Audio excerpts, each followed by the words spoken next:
Oh, désolé. J'ai accidentellement laissé ton MacBook Pro à 5600 €, dans la fontaine de l'hôtel, a dit mon frère, après que j'ai refusé d'ajouter son nom, sur l'acte de propriété de la maison de plage de nos parents. Mon père a ajouté, l'erreur est humaine. Je n'ai pas crié. Ce soir-là, j'ai mis à jour la réclamation pour la protection de l'appareil, et j'ai restreint l'accès de mon frère, à la carte de voyage familiale. Mais à 7h42 du matin, il s'est réveillé avec un avis, glissé sous la porte de sa chambre d'hôtel. L'écran brillait encore quand il a touché l'eau. Un rectangle bleu pâle, coulant dans la partie peu profonde de la fontaine du hall. Accrochant la lumière du lustre au passage. Avant de se poser, contre les pièces de cuivre et les pierres lisses, au fond. Un MacBook Pro 16 pouces à 5600 €. Celui que j'avais acheté avec ma première prime annuelle complète, chez Coastal Heritage Title Company. Reposant face vers le haut, dans 10 cm d'eau d'hôtel recirculée, pendant que l'écran de veille bavait, vacillait, puis s'éteignait. Mon frère, Barrett, se tenait à côté de l'eau, les deux mains dans les poches. Il souriait. Pas de cette expression crispée, de quelqu'un qui vient de faire une erreur. Mais avec le visage ouvert et détendu, de quelqu'un qui a fait exactement ce qu'il voulait, et qui attend la réaction. Oh, désolé, a-t-il dit. J'ai accidentellement laissé ton MacBook Pro, dans la fontaine de l'hôtel. Il me l'a dit à moi. Mais il regardait notre père, s'assurant que Neil entende bien le mot accidentellement. De la façon dont on place un mot dans une phrase, pour construire une version des faits, dont on pourrait avoir besoin plus tard.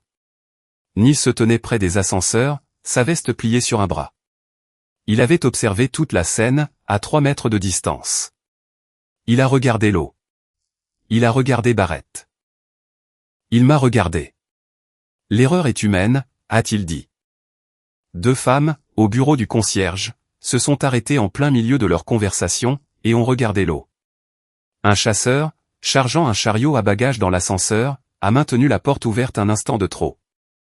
Le hall du Palmetto Grand Resort n'était pas bruyant, mais il y avait assez de monde, pour qu'une douzaine de personnes voient ce qui venait de se passer, et décident, une par une, de regarder ailleurs. Si vous êtes nouveau ici, bienvenue sur le coin Reddit. Le MacBook n'était pas l'histoire. Le MacBook était la dernière chose que j'étais prête à perdre, avant de cesser d'être patiente. Je n'ai pas crié. Je n'ai pas fait un pas vers Barrett. Je n'ai pas plongé la main dans l'eau, ni ne me suis agenouillé sur le sol en marbre, ni n'ai élevé la voix dans un hall d'hôtel, à 21h un jeudi soir, alors que des familles passaient par la porte à tambour derrière nous. J'ai regardé l'eau. J'ai regardé l'écran de veille mourir. Je me suis retourné, j'ai marché jusqu'à l'ascenseur, et j'ai appuyé sur le bouton du 4e étage. Les portes se sont fermées. Et je suis monté seul. 20 minutes plus tôt, nous étions au dîner. Au restaurant de l'hôtel. Serviette en lin, et une bouteille de vin que Barrett avait commandée, sans vérifier le prix. Tous les 5, autour d'une table ronde près de la fenêtre, Barrett, Neil, ma tante de là, mon petit ami Miles, et moi. Nous en étions à la 2e nuit, d'un voyage en famille de 4 jours, que je payais, avec la carte de voyage familiale. Barrett n'avait pas proposé de partager les frais. Neil n'avait rien demandé. Barrett a attendu que le plat principal arrive. Il a coupé un morceau de son steak, a pris une gorgée de vin, et a dit sans lever les yeux, nous devrions parler de la maison. J'ai posé ma fourchette. La réponse est la même, Barrett. Ça fait 3 ans, Tegan. 3 ans que maman est morte, et tu es assise sur cette propriété comme si c'était un musée. Tu refuses de la louer. Tu refuses de la rénover. Tu refuses d'ajouter mon nom, pour que nous puissions au moins prendre des décisions ensemble. Le trust me désigne comme unique fiduciaire, et unique bénéficiaire. C'est la décision de maman. Je la respecte. La décision de maman. Barrett a répété les mots. De la façon dont on répète quelque chose, que l'on veut qu'un jury entende 2 fois. Maman était sous analgésique, quand elle a signé ses papiers. Elle avait peur. Elle ne pensait pas clairement. De là a posé sa fourchette, avec un bruit qui a interrompu la phrase. Elle pensait assez clairement, pour engager un avocat, Barrett. Personne ne t'a rien demandé, de là. Catherine me l'a demandé, à moi. C'est pour ça que j'étais dans la pièce quand le trust a été signé, et pas toi. La table s'est tue. Un serveur s'est approché avec un pichet d'eau, a jaugé le silence, et a fait demi-tour. Miles a pris son verre, et a bu une longue gorgée, en observant Barrett, de la façon dont on observe la météo changer. Barrett s'est tourné vers Neil. « Papa, dis-lui que ce n'est pas ce que maman voulait. Elle voulait que nous partagions tout. » Neil a posé son couteau et sa fourchette, parallèlement sur son assiette. Il m'a regardé. Puis il a fait ce signe de tête. Ce léger basculement du menton vers l'avant, que j'ai vu toute ma vie. Ce hochement de tête qui dit, je donne à mon fils aîné la permission de faire ce qu'il allait faire de toute façon. Et je le soutiendrai, quand ce sera terminé. Barrett a reposé son verre de vin. La table était silencieuse. La main de Della s'est déplacée vers son verre d'eau, mais ne l'a pas soulevé. Maman t'a donné cette maison parce qu'elle avait pitié de toi, Tegan. La voix de Barrett ne s'est pas élevée. Elle est devenue plate, lisse, et calculée. Tu es celle qui n'est jamais partie. Qui n'a jamais rien construit qui vaille la peine de revenir. Tu brasses du papier dans une société de titres de propriété, pendant que je conclus des affaires dans tout le pays. Cette maison, c'est ton lot de consolation. Pour être la fille qui n'avait nulle part d'autre où aller. Un couple à la table voisine a jeté un coup d'œil. La femme a regardé Barrett, puis moi, puis son assiette. Les doigts de Della se sont écartés, autour de son verre d'eau. Miles a posé sa fourchette. Et il a regardé Barrett, avec l'expression d'un architecte, observant une structure qui vient d'être construite sans fondation. Barrett n'avait pas terminé. Il s'est penché en avant, au-dessus de la table. Tu veux savoir la vérité? Maman savait que tu ne quitterais jamais Beaufort. Elle savait que tu ne construirais jamais de carrière, qui t'emmènerait quelque part. Elle t'a laissé la maison. Parce qu'elle savait que ce serait la seule chose que tu aurais jamais. Ce n'était pas un cadeau. C'était un canot de sauvetage. Neil a pris son verre de vin, et a bu, sans croiser le regard de personne. Il n'a pas corrigé Barrett. Il n'a pas prononcé le nom de Catherine. Il est resté assis, dans le siège d'un homme qui a déjà choisi son camp, et qui observe les conséquences se dérouler, à la distance la plus sûre que la table permette. Della a parlé avant moi. Sa voix était basse, égale, et portait exactement jusqu'au bord de la table. Barrett, ta mère a signé ce trust, pendant que tu étais à plus de 2000 km de là, à vendre des pilules. Elle l'a signé dans une pièce, où la seule autre personne présente, était la fille qui l'a conduite à chaque rendez-vous, pendant 7 mois. Tu n'as pas le droit de réécrire ce qui s'est passé dans cette pièce. J'étais à l'hôpital quand elle a ajouté la clause. Elle me l'a dicté. Je sais exactement ce qu'elle voulait, parce qu'elle me l'a dit, pendant que tu réservais un vol retour, pour le lendemain de la cérémonie. Le silence qui a suivi, était du genre à faire changer les serveurs de direction. Je n'ai pas répondu à la réplique du holo de consolation, ni à celle du canot de sauvetage. Non pas parce que je n'avais pas de réponse. Mais parce que j'avais quelque chose de mieux qu'une réponse, qui m'attendait dans le bureau d'un avocat. Et je n'étais pas encore prête à m'en servir. J'ai pris ma serviette, je l'ai pliée à côté de mon assiette, et j'ai dit, excusez-moi, j'ai besoin d'aller chercher quelque chose dans la chambre. Ce dont j'avais besoin, c'était du MacBook. J'allais montrer à Barrett la clause du trust. La disposition que Catherine avait ajoutée, 6 jours avant sa mort. J'allais mettre fin à la dispute, de la manière dont je mets fin à chaque litige de titre de propriété au travail. Avec des documents. Je ne suis jamais arrivé jusqu'à l'ascenseur. Barrett m'a suivi dans le hall. Il a plongé la main dans mon sac d'ordinateur, a sorti le MacBook, a marché jusqu'à la fontaine. Et l'a lâché. Miles lisait dans la suite quand j'ai franchi la porte.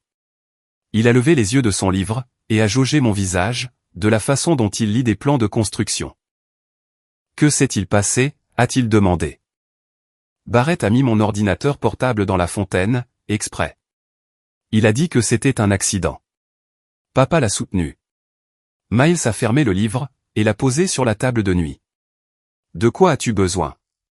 De 20 minutes, de mon téléphone, et de silence. Pendant ces 20 minutes, j'ai fait 3 choses. Premièrement, j'ai déposé une réclamation pour la protection de l'appareil via AppleCare. Numéro de série, date d'achat, nature des dommages. Submersion dans l'eau. Hall du Palmetto Grand Resort, Charleston, Caroline du Sud. le numéro de réclamation m'est parvenu en 90 secondes. Deuxièmement, j'ai ouvert l'application Capital One. J'ai accédé à la carte de voyage familiale dont je suis la titulaire principale. Et j'ai supprimé Barrett Ashford en tant qu'utilisateur autorisé. Le système m'a demandé de confirmer. J'ai confirmé que son accès prenait fin, à 21h47, heure de l'Est. Troisièmement, j'ai appelé Mara Fielding. C'est l'avocate que j'avais engagée, 6 semaines avant ce voyage. Elle a décroché à la deuxième sonnerie. C'était Gant, ai-je dit. Dis-moi. Envoyez le dossier. Chambre 412. Avant 8 heures, si possible. Je peux le faire livrer là-bas d'ici 7h30. Merci, Mara. J'ai raccroché. Miles m'a apporté un verre d'eau, et s'est assis sur le lit d'en face. Il n'a pas demandé ce que Fielding allait envoyer. Il le savait déjà. Il le savait depuis le mois de juin, quand j'étais rentré du travail un soir. Que je m'étais assise à la table de la cuisine pendant 40 minutes sans parler. Et que je lui avais tout raconté. Voici ce que je lui avais dit. Voici ce que je savais, depuis 6 semaines, avant que le MacBook ne finisse dans l'eau. Et voici pourquoi je n'ai pas crié. Parce que, quand on a déjà une vue d'ensemble, il ne reste plus rien qui vaille la peine de hurler. Ma mère, Catherine, a acheté la maison de plage au 14 Osprey Lane, à Beaufort, en Caroline du Sud, en 2006. C'était la maison de ses parents avant cela. Elle l'a achetée comptant, en utilisant l'argent de l'héritage de sa propre mère. Pas de prêt hypothécaire. Pas de copropriété. Cette maison était une propriété de la famille Reeves, que Catherine a apportée dans le mariage Ashford. Neil a compris la nuance. Barrett ne l'a jamais acceptée. Lorsque Catherine a été diagnostiquée d'un cancer du pancréas, à l'automne 2022, elle a agi vite avec la paperasse. Elle avait passé 3 décennies mariée à un homme, qui croyait que chaque actif familial devait être détenu conjointement, et évalué à sa valeur de revente. Elle n'allait pas laisser la maison de plage devenir une liquidation, après son départ. En janvier 2023. Dans la salle d'attente du cabinet d'oncologie du Dr Pham. Elle a signé un trust révocable. Me désignant comme unique fiduciaire, et unique bénéficiaire. Barrett était à Denver, en train de conclure une affaire pharmaceutique. Neil était à la maison, en train de corriger des examens finaux. Moi, j'étais assise à côté d'elle, sur une chaise en plastique bleu. Entre un présentoir de magazine, et une fontaine à eau qui bourdonnait toutes les 40 secondes. La réceptionniste a appelé un nom qui n'était pas le nôtre. Quelqu'un a toussé dans le couloir. Ma mère a ouvert le dossier que Della avait préparé, a sorti un stylo de son sac à main, et a signé chaque page. Son écriture changeait déjà à cause des médicaments. Les lettres plus rondes, et plus légères. Le stylo se déplaçant plus lentement sur les lignes de signature, que sur le calendrier de la cuisine. Où elle écrivait autrefois, dentiste 15 heures, et, cherchez Barrett au foot, de cette même écriture rapide. Mais elle a signé. Sur la couverture intérieure du dossier du trust, elle a écrit un mot à l'encre bleue. Cette phrase. Il commençait par mon prénom. Et se terminait par une demande. Celle de prendre soin de la maison, comme la maison avait pris soin de nous. Ce mot est le seul fragment de l'écriture de ma mère que je possède, qui m'ait été écrit directement. Pas une carte d'anniversaire, pas une liste de courses. Un message privé, d'une femme qui savait qu'elle manquait de temps. Et qui a choisi de passer une partie de ce qui lui restait, à écrire à sa fille, dans une salle d'attente, pendant que l'oncologue avait 20 minutes de retard. 6 jours plus tard. Depuis son lit d'hôpital. Catherine a ajouté une clause au trust, avec l'aide de Della, si une partie tente de modifier l'acte de propriété, ou d'ajouter un bénéficiaire sans le consentement écrit et notarié du fiduciaire. Le trust déclenchera automatiquement un verrouillage du titre de propriété par le biais du bureau du cadastre. Catherine était bibliothécaire d'école. Mais elle connaissait sa famille. Elle a bâti le mur, avant le siège. Elle est morte en avril. Le trust est devenu irrévocable. Je suis devenu fiduciaire. La semaine qui a suivi les funérailles, Della a conduit 2 heures jusqu'à mon appartement, avec le dossier original du trust. Elle l'a posé sur ma table de cuisine, l'a ouvert à la page de la couverture intérieure, et a dit, « Ta mère voulait que tu trouves ceci quand tu serais prête. Pas quand Barrett te regarderait. » Della est la jeune sœur de Catherine, et une assistante juridique à la retraite. Elle a aidé à rédiger la clause de verrouillage du titre dans la chambre d'hôpital, pendant que ma mère dictait. Et que Barrett réservait son vol retour, pour le lendemain de la cérémonie. Barrett a commencé à poser des questions sur l'acte de propriété, 4 mois après les funérailles. Au début, c'était discret. As-tu pensé à ajouter mon nom? Juste par souci d'équité. Ensuite, c'est devenu annuel. Puis saisonnier. Puis, c'est devenu un point fixe à l'ordre du jour, de chaque réunion de famille. À Thanksgiving dernier, il a abordé le sujet entre la dinde et la tarte. Nous étions chez Neil. Della lavait la vaisselle.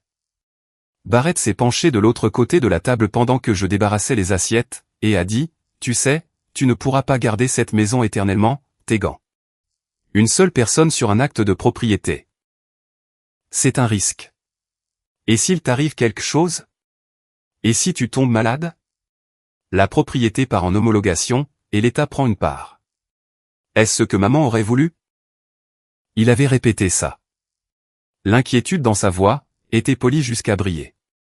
Le même ton qu'il utilise avec les médecins réticents, quand il leur présente une nouvelle gamme de produits. J'ai reposé les assiettes. Et j'ai dit, la propriété est dans un trust, Barrett. Elle ne passe pas par l'homologation. C'est tout l'intérêt d'un trust. Il a regardé Neil. Neil a regardé son café. Barrett a dit, nous en parlerons une autre fois. Ils l'ont fait. Ils en ont parlé sans moi. Ils en ont parlé en janvier, quand Neil a co-signé la demande de prêt. Ils en ont parlé en mai, quand Barrett a déposé le faux acte de propriété. Ils en parlaient depuis 3 ans. Et la seule personne qui n'était pas incluse dans la conversation, c'était la personne dont le nom figurait sur les documents. Ma réponse a toujours été non. Le bénéficiaire est désigné. L'acte de propriété reste en l'état. Restez avec moi sur le coin Reddit. Ce que Barrett faisait derrière toutes ces demandes, c'est la partie que j'ignorais, jusqu'à 6 semaines avant les vacances. Quand c'est arrivé sur mon bureau au travail, comme un dossier sur la propriété de quelqu'un d'autre. En mai 2026. Je me suis assise avec 18 mois de relevé, pour la carte de voyage familiale. Je suis la titulaire principale. J'ai ajouté Barrett il y a 3 ans, pour qu'il puisse réserver des vols pour les visites familiales. C'était l'accord. Uniquement pour les voyages en famille. Ce que j'ai trouvé, c'est 73 000 € de dépenses, qui n'avaient rien à voir avec la famille. Je sais à quoi ressemblent des dépenses non autorisées. Parce que je traite les litiges de privilèges chez Coastal Héritage. Où les montants sont plus petits, et les excuses encore plus fragiles. Les dépenses étaient réparties sur 18 mois. Selon un schéma conçu pour rester sous le seuil d'alerte de chaque relevé mensuel. Un paiement de voiture de 687 € par mois, récurrent pendant 14 mois. Une montre à 4 200 €, chez un bijoutier de Scottsdale. Acheté 4 jours après Noël. Ce qui signifie qu'il s'était offert un cadeau à mon crédit, pendant que je conduisais seul jusqu'à la maison de plage, pour vérifier la tuyauterie. 3 mois de cotisation dans un country club, à 1150 € chacun. 2 voyages au ski à Telluride. Des restaurants à Phoenix, Atlanta et Chicago, à des dates qui correspondaient à l'itinéraire de vente pharmaceutique de Barrett. Mais à aucun événement familial. Une livraison de meubles pour un appartement à Denver. Le renouvellement annuel d'un abonnement de sport. J'ai signalé chaque dépense, avec le surligneur jaune que j'utilise pour les divergences de privilèges. Quand j'ai eu fini, l'impression papier était plus jaune que blanche. J'ai empilé les 18 mois de relevé. Aligné les bords sur mon bureau. Et j'ai commencé la feuille de calcul. Article, date, montant, catégorie, total cumulé. J'ai terminé à 16h47. Et le total était de 73 116 €. J'ai sauvegardé le fichier. J'ai fermé mon ordinateur portable.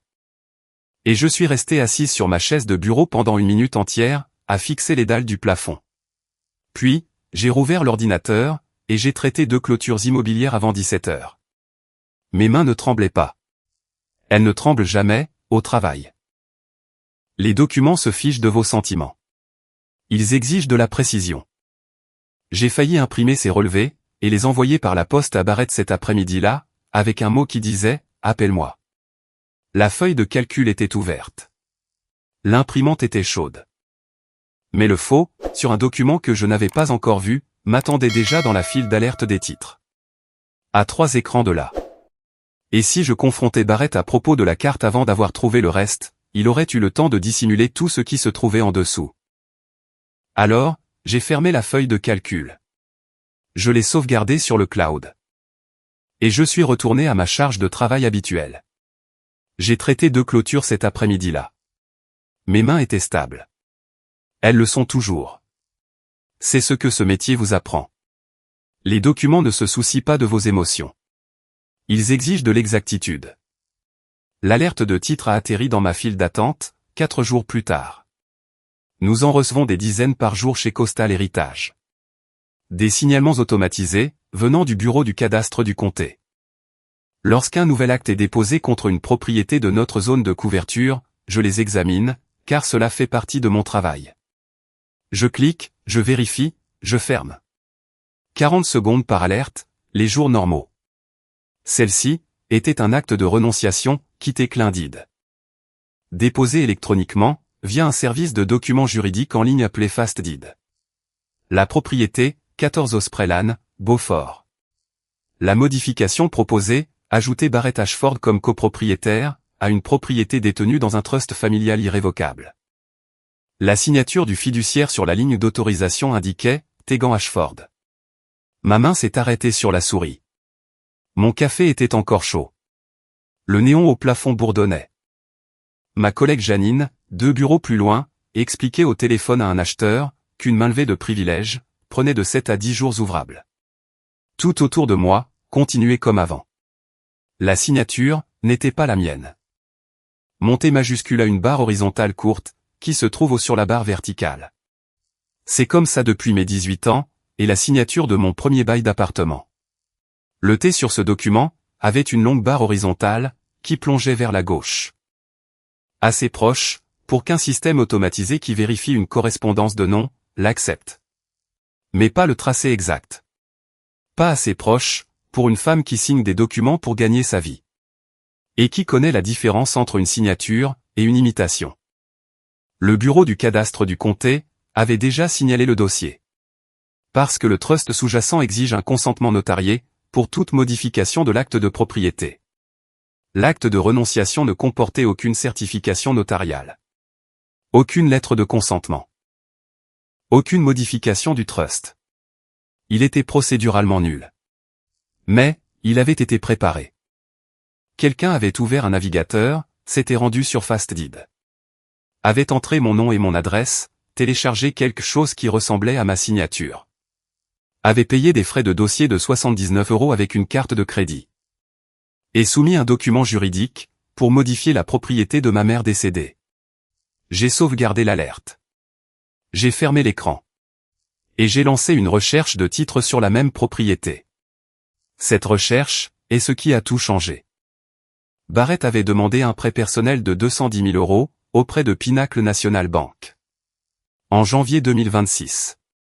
4 mois avant la tentative d'acte de renonciation. Sur la demande, sous la rubrique « Résidence secondaire », il avait indiqué le 14 Osprey Lane, Beaufort, Caroline du Sud. Sous la rubrique « Valeur estimée de la propriété », il avait écrit 485 000 €. Sous la rubrique « Droit de propriété », il avait coché la case « Copropriétaire ». Il n'était pas copropriétaire de cette maison. Il n'avait aucun droit de propriété. Il n'avait jamais été titulaire de l'acte, n'avait jamais été désigné comme bénéficiaire. N'avait jamais contribué à hauteur d'un seul euro au prêt hypothécaire. Prêt qui n'existait pas, de toute façon, puisque Catherine avait acheté la maison comptant. Il n'avait aucun droit légal d'inscrire cette adresse sur un quelconque document financier. Mais il l'avait fait. Le prêt avait été approuvé. Et les fonds avaient été débloqués. Et la raison pour laquelle je le savais, c'est que la tentative d'acte de renonciation avait déclenché une recherche de privilèges. Qui avait extrait le dossier Pinnacle de la base de données du comté, comme un fil qui défait une manche. J'ai imprimé la demande de prêt. J'ai lu chaque ligne. Je me suis arrêté à la section du co-emprunteur, et je l'ai lu 2 fois. Puis j'ai posé le papier sur mon bureau. Et je suis resté, très immobile. Le co-emprunteur, c'était Neil Ashford. La signature de mon père. Son adresse. Son numéro de sécurité sociale. Le même homme qui avait enseigné l'histoire en classe préparatoire au lycée Crestfield pendant 28 ans. Et qui corrigeait des copies avec un stylo rouge, à la table de la cuisine tous les dimanches après-midi. Cet homme avait signé de son nom une demande de prêt de 210 000 €. Qui listait la maison de plage de sa femme décédée, comme garantie pour la dette de son fils. Une maison détenue dans un trust, où il n'était même pas nommé. Un trust que Catherine avait créé spécifiquement. Parce qu'elle ne voulait pas que la maison soit traitée comme un instrument financier familial. J'ai conduit jusqu'à chez moi ce soir-là, à travers les embouteillages de l'heure de pointe. Je me suis assise à la table de la cuisine, dans l'appartement que je partage avec Miles. Il travaillait tard, au cabinet. L'appartement était silencieux. À l'exception du réfrigérateur qui tournait, et d'une alarme de voiture, 2 rues plus loin, à laquelle personne ne répondait. La demande de prêt était dans mon sac. Je n'avais rien mangé depuis midi. J'ai failli décrocher le téléphone, et appeler Neil à ce moment précis. Sa signature était sur ce formulaire. L'homme qui nous lisait des histoires à l'heure du coucher, à Barrett et à moi, avec la même voix. Qui nous conduisait à l'école dans la même voiture. Qui s'était assis sur le même banc, de la même église, pendant 30 ans. Avait signé un document, qui utilisait la propriété de sa femme décédée, pour garantir la dette de son fils. Je voulais l'entendre l'expliquer. Je voulais qu'il me dise, qu'il y avait une raison à laquelle je n'avais pas pensé. Mais l'écriture de ma mère était sur l'écran de mon téléphone. L'image scannée de son mot. Et le souvenir d'elle, assise dans la salle d'attente du docteur Femme, m'a maintenu à la table. Elle n'avait appelé personne.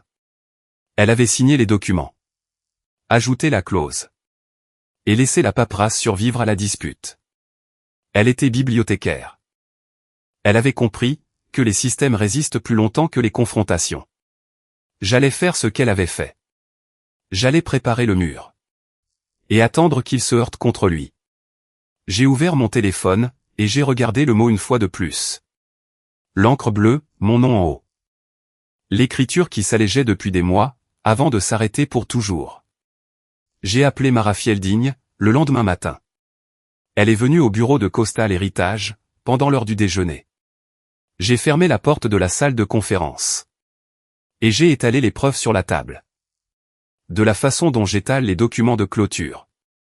Chronologiquement. De gauche à droite. Chaque page, étiquetée. Fielding a tout lu, sans m'interrompre. Quand elle a eu terminé, elle a posé la demande de prêt, et a dit, « Ton frère a commis un faux en écriture, sur un acte de propriété.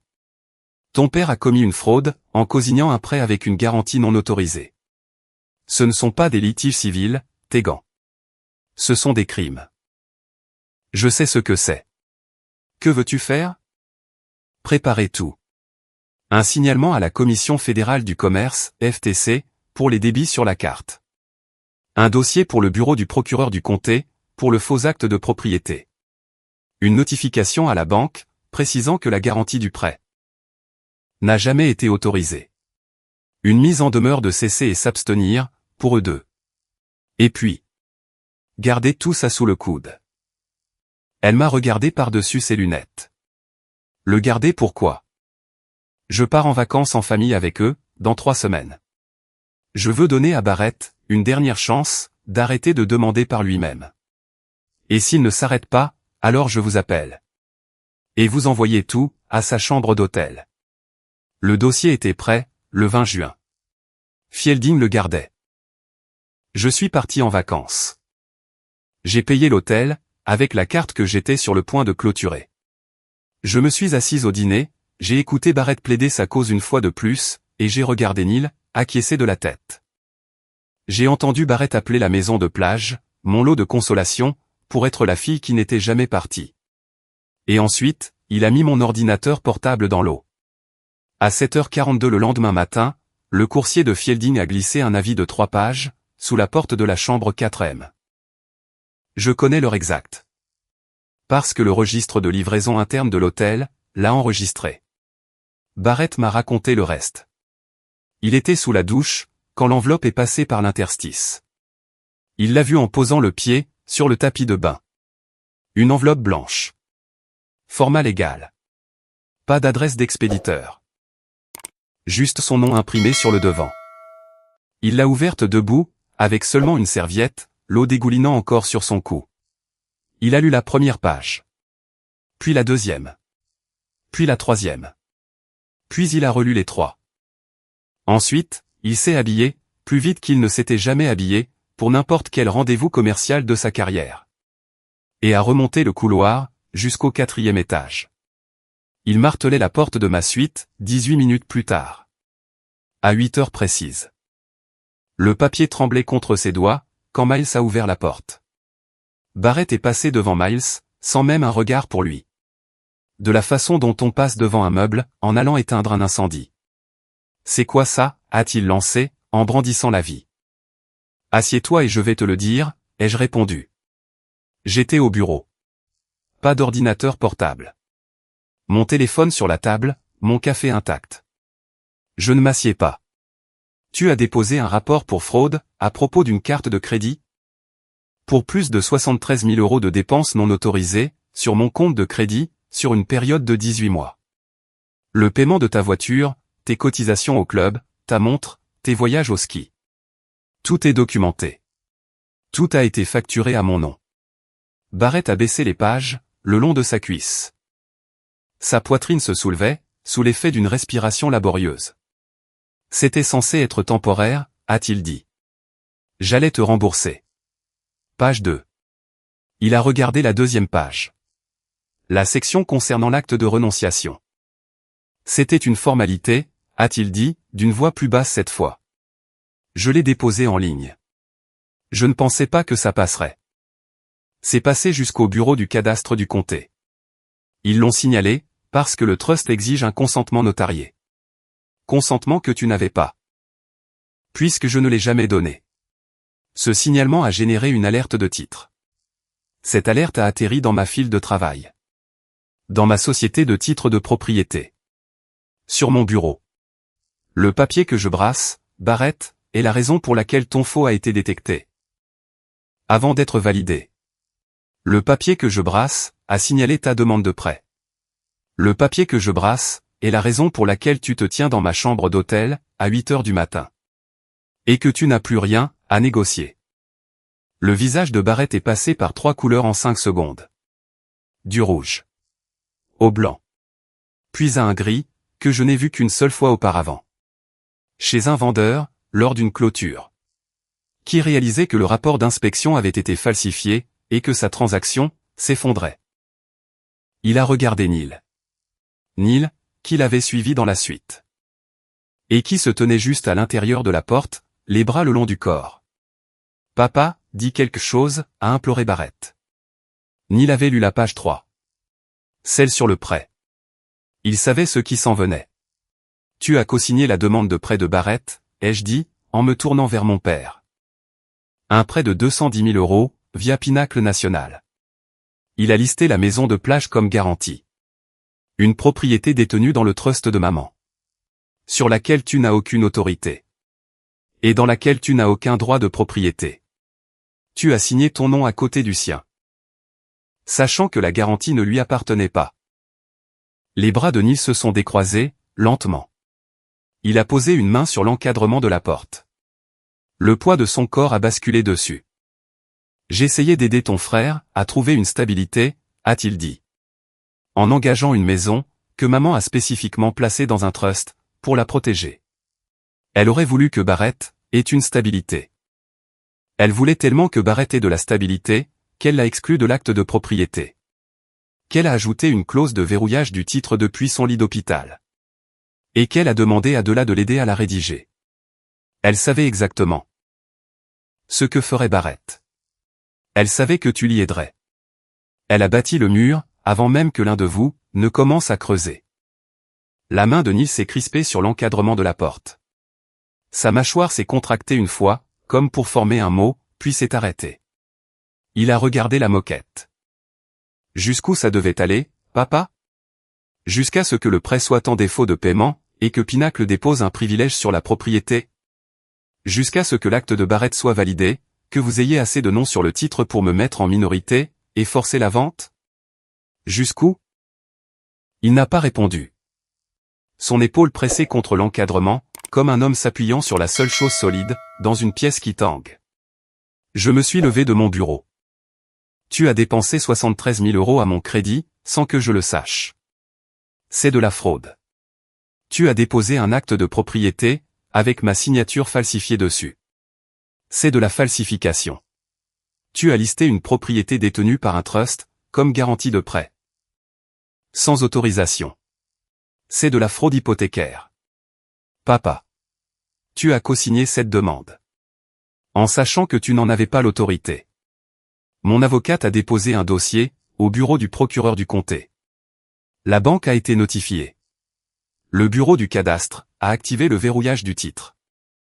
Que maman a intégré au trust avant de mourir.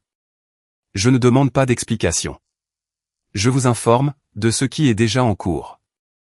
Barrett a tenté 3 approches, chacune plus désespérée que la précédente.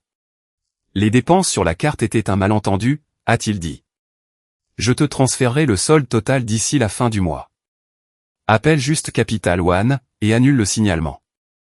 Depuis quel compte vas-tu faire le transfert? Ton prêt Pinacle vient d'être signalé. Tes comptes bancaires sont sous le coup d'une vérification. D'où vient l'argent, Barrett? Il n'a pas répondu. Sa mâchoire a tressailli une fois, sans trouver de mots. On peut régler ça en privé, a-t-il repris, changeant de direction. Pas d'avocat. Pas de comté. On s'assoit, juste nous 3. Et on trouve un plan. Les arrangements privés entre membres de la famille, c'est comme ça qu'on se retrouve, avec un acte de propriété falsifié, et une demande de prêt frauduleuse. Je traite des clôtures immobilières pour gagner ma vie, Barrett. J'ai vu ce qui se passe.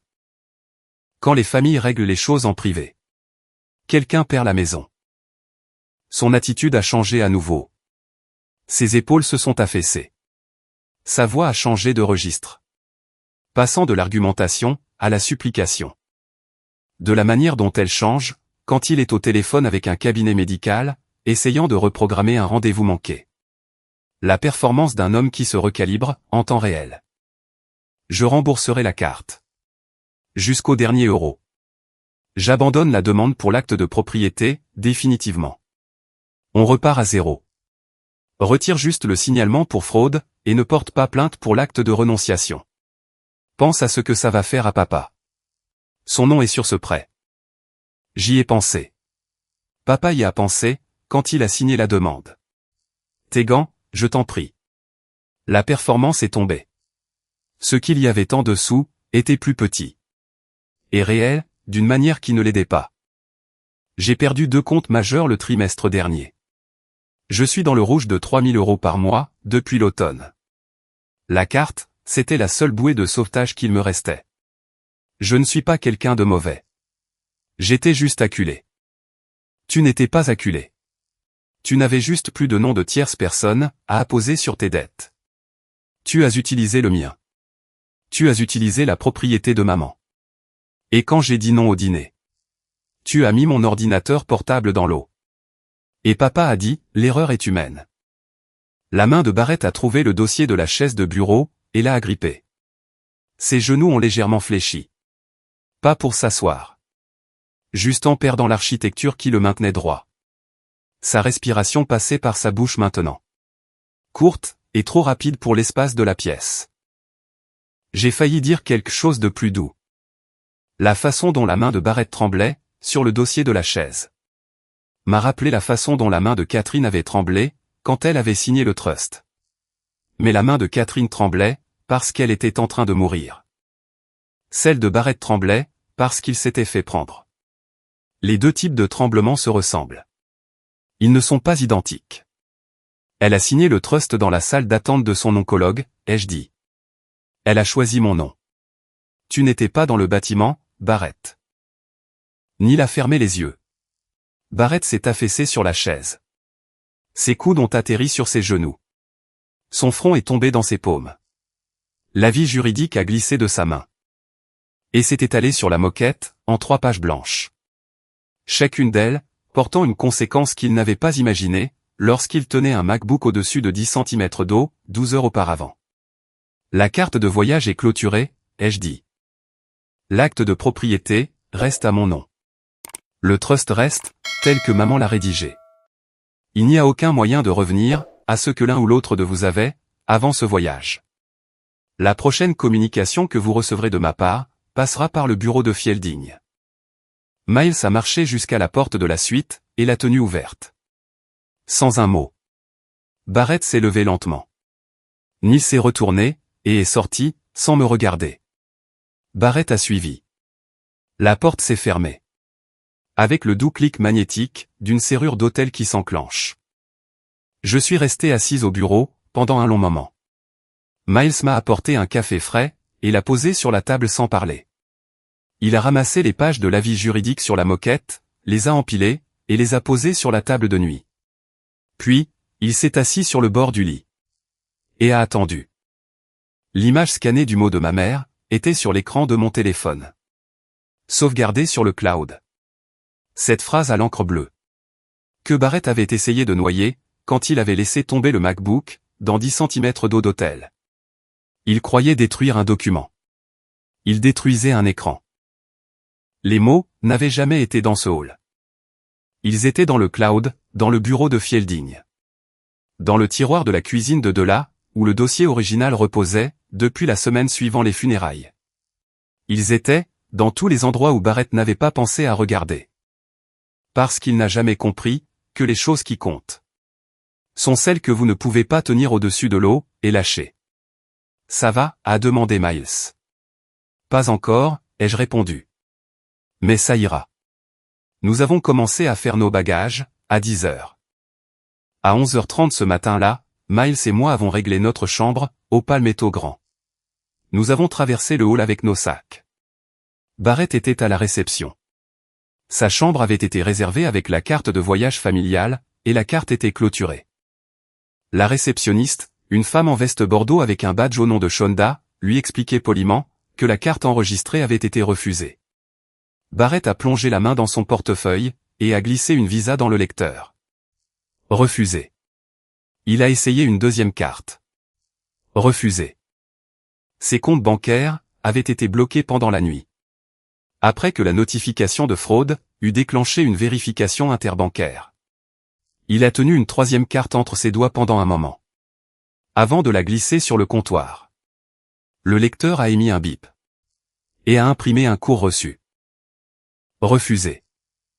2 clients qui attendaient dans la file ont déplacé leur sac. Une famille avec de jeunes enfants l'a contourné pour aller à la deuxième caisse. Un chasseur debout près du chariot à bagages étudiait le motif de la moquette. La main de Barrett était toujours sur le comptoir. 3 cartes refusées, étalées en éventail à côté de l'imprimante à reçu. Comme une main perdante au poker. Miles et moi sommes passés devant la réception, vers la porte à tambour. Barrett a levé les yeux. Son regard nous a suivis à travers le hall. Je n'ai pas ralenti. Miles n'a pas tourné la tête. La porte nous a poussés dans la matinée de Charleston, et la chaleur nous a enveloppés. Nous avons chargé la voiture, et avons roulé vers le sud, en direction de Beaufort. Aucun de nous deux n'a parlé pendant les 20 premières minutes. Si cette histoire a compté pour vous, abonnez-vous à Le Coin Reddit. Voici ce qui a suivi. Pinacle National a exigé le remboursement du prêt de 210 000 €. En moins de 3 semaines, le service des fraudes de la banque a découvert que la propriété donnée en garantie était détenue dans un trust irrévocable. Sans copropriétaire, et sans autorisation pour être mise en gage. Barrett a reçu un appel d'un agent de crédit nommé Devon, qui lui a demandé d'expliquer la divergence concernant la propriété. Barrett n'a pas pu l'expliquer. Parce qu'il n'y avait aucune explication qui n'impliquait pas les mots « falsification » et « non autorisé ». Ses comptes restants sont restés gelés, en attente de vérification. Neil a reçu une lettre de mise en demeure séparée, par courrier recommandé à son adresse personnelle. Il est personnellement responsable de la totalité du solde du prêt, en tant que cosignataire. La pension et les économies que Catherine l'a aidé à constituer, tout au long de 30 années d'enseignement. Les comptes qu'elle gérait pendant que Barrett était à l'entraînement de foot, et que je faisais mes devoirs. sont désormais passibles de saisie. La retraite qu'elle avait prévue pour lui quand elle était en bonne santé. C'est l'argent que la banque a désormais le droit de prendre. L'entreprise pharmaceutique de Barrett a été notifiée par Pinacle concernant la divergence d'adresse sur la demande de prêt. Car Barrett avait inscrit son adresse électronique professionnelle sur le formulaire.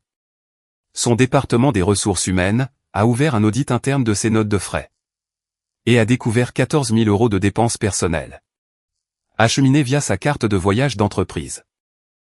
Sur la même période de 18 mois. Le même schéma qu'il avait appliqué à ma carte, il l'avait appliqué à son employeur. Des frais de restaurant dans des territoires de vente, les jours où il n'y avait pas de clients. Un surclassement d'hôtel à Dallas, qui n'était pas sur son itinéraire approuvé. Des frais d'inscription à une conférence, à laquelle il n'avait pas assisté. Il a été placé en congé administratif, dans l'attente des résultats de l'enquête. Son directeur régional l'a appelé, un mardi matin. Et lui a dit de rendre l'ordinateur portable de l'entreprise. Son badge d'accès. Et sa liste de contacts clients. Son bureau a été vidé par le service d'entretien, cet après-midi-là. La plaque de récompense des ventes est restée sur le mur. Sa plaque nominative a été retirée du bureau. Et placée dans une boîte en carton, que personne n'est venu récupérer pendant 2 semaines. Le bureau du procureur du comté a accepté le dossier de falsification. Concernant l'acte de renonciation. Barrett a reçu une lettre, lui demandant de se présenter pour un entretien formel. Il a engagé un avocat de la défense pénale, nommé Corwin. La provision était de 6 000 €. Financée par une avance de fonds, sur la seule ligne de crédit, qui n'avait pas encore été gelée. Corwin a dit à Barrett, de ne pas me contacter, ni moi, ni de là, ni quiconque associé à la propriété. Barrett n'a pas appelé depuis. En septembre, ni l'a conduit 3 heures vers le sud, jusqu'à Beaufort. Il s'est garé dans l'allée du 14 Osprey Lane. La clé était dans sa main. La même clé en laiton, que Catherine lui avait donnée, quand la maison était nouvelle pour elle. Attachée à un porte-clés, avec un petit coquillage, provenant d'une boutique de souvenirs sur Bay Street. Elle lui avait donné la clé un samedi matin, et avait dit, « Ceci est à toi, tant que je suis en vie. » Elle n'avait pas dit, « Après. » Il a marché jusqu'à la porte d'entrée. A glissé la clé dans la serrure. Elle n'a pas tourné. J'avais changé les serrures en juillet. Le lendemain de notre retour de Charleston. Je ne l'avais pas appelé pour le lui dire. Je n'en avais pas besoin. La serrure lui a dit, tout ce que l'appel téléphonique aurait dit. Juste sans les mots. Il est retourné à sa voiture. Il s'est assis sur le siège du conducteur. Avec la clé dans sa paume ouverte, pendant 20 minutes. À travers le pare-brise. Il pouvait voir le porche d'entrée. Où Catherine avait l'habitude de s'asseoir, dans la lumière de fin d'après-midi. À lire des romans policiers de poche. Avec un verre de thé glacé, en équilibre sur la rambarde. La chaise à bascule, était toujours là. Le thé, ne l'était plus. Il ne m'a pas appelé. Il n'a pas appelé de là. Il n'est pas ressorti de la voiture. Il a démarré le moteur. Est sorti de l'allée en marche arrière. Et a conduit 3 heures vers le nord, sur la route 17. Sans s'arrêter pour de l'essence, ou un café. Ou quoi que ce soit d'autre.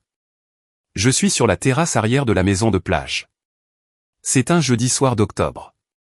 Et le ciel au-dessus de l'eau, fait la chose qu'il fait ici à 7 heures. Prenant la couleur, d'une échymose presque guérie. Le MacBook de remplacement, est ouvert sur la table de la terrasse. AppleCare a couvert les frais. Boîtier différent. Nouveau clavier. Même compte cloud. L'écran, affiche l'image scannée de l'écriture de ma mère. Encre bleue. Mon nom en haut. La voiture de Dola, est dans l'allée. Elle est à l'intérieur, en train de mettre le couvert pour 2 sur la table de la cuisine. Nous dînerons sur la terrasse, si le vent reste chaud. Les vagues sonnent comme elles l'ont toujours fait ici. Le même rythme que quand j'avais 12 ans. Que cette maison appartenait à ma grand-mère. Que ma mère nous y amenait chaque mois de juin. Et que je m'asseyais sur la même terrasse, avec un livre de la bibliothèque, et un verre de limonade. Et que je ne voulais être nulle part ailleurs. Mon téléphone vibre sur la table, à côté du MacBook. Miles. Pas Barrett. Pas Neil. Je décroche.